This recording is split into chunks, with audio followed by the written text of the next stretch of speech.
Second factor जो कि effect करता है हमारे पास इक्विलिब्रियम स्टेट को, वो है effect of the change in temperature on the equilibrium state, कि किस तरीके से टेम्परेचर का चेंज मीन्स टेम्परेचर का बढ़ना या कम होना इक्विलिब्रियम स्टेट को असरअंदाज करता है।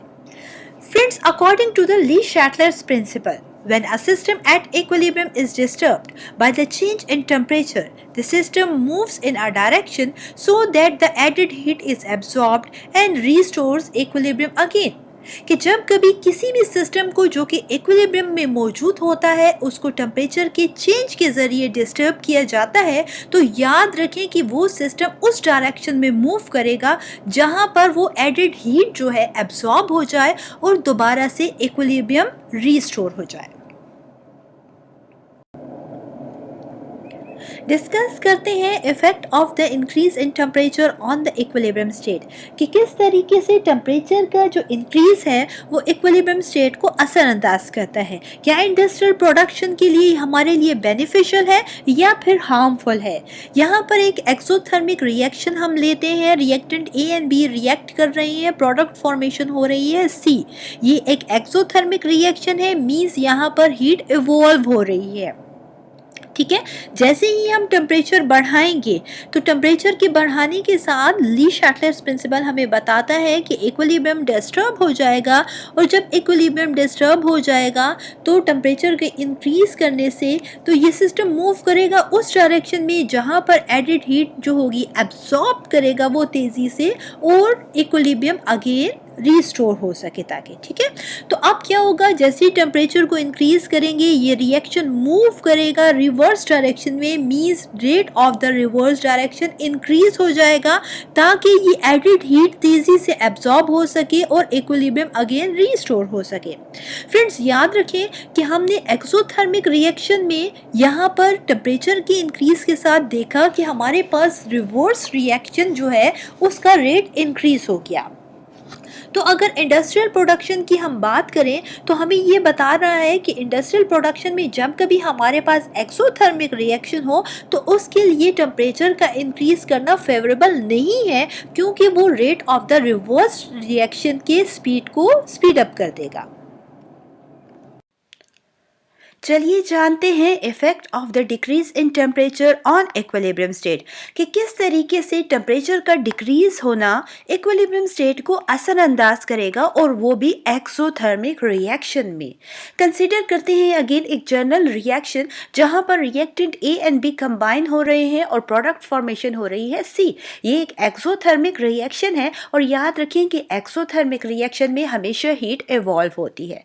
फ्रेंड्स, जैसे ही हम टेम्परेचर को डिक्रीज करेंगे तो क्या होगा कि ये इक्विलिब्रियम डिस्टर्ब हो जाएगा और सिस्टम मूव करेगा, हमें मालूम है, उस डायरेक्शन में जहां पर वो कैंसिल आउट कर सके इस इफेक्ट ऑफ द चेंज को और अपने इक्विलिब्रियम को अगेन रीस्टोर कर सके। तो अब की बार क्या होगा कि एक्सोथर्मिक रिएक्शन में जब हम टेम्परेचर को डिक्रीज करेंगे तो फ्रेंड्स याद रखिए ये सिस्टम मूव करेगा फॉरवर्ड रिएक्शन में। ठीक है, means rate of the forward reaction की स्पीड जो है वो बढ़ जाएगी टेम्परेचर के डिक्रीज के साथ, ताकि इस इफेक्ट को वो कैंसिल आउट कर सके और रिस्टोर कर सके इक्विलिब्रियम को। अब फ्रेंड्स, अब की बार ये टेम्परेचर का डिक्रीज करना हमारे लिए फेवरेबल है इंडस्ट्रियल प्रोडक्शन को इंक्रीज करने के लिए। क्यों? क्योंकि जैसे ही हमने एक्सोथर्मिक रिएक्शन में टेम्परेचर को डिक्रीज किया तो आप देख सकते हैं कि rate of the forward reaction की स्पीड जो है वो हमारे पास बढ़ गई। तो अब की बार हमारे पास जो प्रोडक्ट फॉर्मेशन है वो इंक्रीज होगी टेम्परेचर की डिक्रीज के साथ एक्सोथर्मिक रिएक्शन में। यही वजह है कि हम कहते हैं कि टेम्परेचर का डिक्रीज होना एक्सोथर्मिक रिएक्शन के लिए फेवरेबल है। अब की बार हम जानेंगे कि टेम्परेचर के चेंज का क्या इफेक्ट होता है इक्विलिब्रियम स्टेट पर जब हमारे पास एंडोथर्मिक रिएक्शन हो। एंडोथर्मिक रिएक्शन में फ्रेंड्स हम जानते हैं कि हीट जो है वो एब्जॉर्ब होती है, ना कि इवॉल्व हो। तो आप देख सकते हैं कि अगेन एक जनरल रिएक्शन हमने कंसिडर किया है, यहाँ पर reactant A and B combine हो रहे हैं और प्रोडक्ट फॉर्मेशन हो रही है सी। अब क्या करेंगे, इस एंडोथर्मिक रिएक्शन में हम टेम्परेचर को इंक्रीज करके देखेंगे कि इसका क्या इफेक्ट होता है इक्विलिब्रियम स्टेट पर और हमारे लिए इंडस्ट्रियल प्रोडक्शन के लिए क्या एंडोथर्मिक रिएक्शन का टेम्परेचर इंक्रीज करना फेवरेबल है या नहीं। अब फ्रेंड्स, जैसे ही हम टेम्परेचर को इंक्रीज करेंगे एंडोथर्मिक रिएक्शन में तो क्या होगा, इक्विलिब्रियम डिस्टर्ब हो जाएगा और हमारे पास rate of the forward reaction जो है वो बढ़ जाएगा। अब जैसे ही rate of the forward reaction बढ़ेगा फ्रेंड्स तो क्या होगा, अब ये तेजी से हमारे पास रिएक्टेंट प्रोडक्ट में कन्वर्ट होना शुरू हो जाएंगी ताकि ये जो हमने टेम्परेचर का इंक्रीज किया है इसके इफेक्ट को कैंसल आउट कर सके और अगेन रीस्टोर कर सके इक्विलिब्रियम को।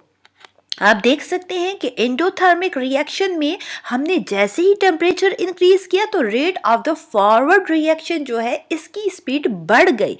अब ये rate of the forward reaction का बढ़ जाना हमारे लिए इंडस्ट्रियल प्रोडक्शन के लिए हम जानते हैं कि फेवरेबल है, क्योंकि इसके रिजल्ट में हमारे पास जो प्रोडक्ट फॉर्मेशन है उसकी स्पीड जो होती है वो बढ़ जाती है। हम ज़्यादा से ज़्यादा प्रोडक्ट जो है वो फॉर्मेशन इंक्रीज कर सकते हैं। फ्रेंड्स, यही वजह है कि एंडोथर्मिक रिएक्शन की अगर हम बात करें तो यहाँ टेम्परेचर का इंक्रीज होना इंडस्ट्रियल प्रोडक्शन के लिए फेवरेबल है। चलिए जानते हैं कि एक्सोथर्मिक रिएक्शन में जब हम टेम्परेचर डिक्रीज करेंगे तो उसका इक्विलिब्रियम स्टेट पर क्या असर होगा। फ्रेंड्स, हमारे पास एक जनरल रिएक्शन है जहां पर reactant A and B combine कर रहे हैं और प्रोडक्ट फॉर्मेशन हो रही है सी। क्योंकि ये एक एंडोथर्मिक रिएक्शन है मींस यहाँ पर जो हीट होगी वो एब्सॉर्ब होती है। ठीक है, तो जैसे ही हम टेम्परेचर को डिक्रीज करेंगे इक्विलिब्रियम डिस्टर्ब हो जाएगा और अब की बार जो है ये मूव करेगा रिवर्स डायरेक्शन में ताकि जो हमारे पास ये effect of the change in temperature है इसकी इफेक्ट को कैंसल आउट कर सके। जो डिक्रीज इन टेम्परेचर हमने किया इसके इफेक्ट को कैंसल आउट करने के लिए ये रिवर्स डायरेक्शन में मूव करेगा तेजी से ताकि इस इफेक्ट को कैंसल आउट कर सके और अगेन रीस्टोर कर सके इक्विलिब्रियम को। फ्रेंड्स, देख सकते हैं कि एंडोथर्मिक रिएक्शन में टेम्परेचर की डिक्रीज करने के साथ हमारे पास rate of the reverse reaction की स्पीड बढ़ गई और ये हमारे लिए इंडस्ट्रियल प्रोडक्शन के लिए फेवरेबल नहीं है हम जानते हैं, क्योंकि यहाँ पर तेज़ी से प्रोडक्ट जो होंगे अगेन रिएक्टेंट में कन्वर्ट होना शुरू हो जाएंगे और हमारे पास जो प्रोडक्ट फॉर्मेशन है वो कम से कम रह जाएगी। यही वजह है कि टेम्परेचर का डिक्रीज होना एंडोथर्मिक रिएक्शन के लिए फेवरेबल नहीं है, बल्कि टेम्परेचर का इंक्रीज एंडोथर्मिक रिएक्शन के लिए फेवरेबल होता है इंडस्ट्रियल प्रोडक्शन को बढ़ाने के लिए, क्योंकि इससे rate of the forward reaction का जो रेट होता है वो बढ़ जाता है।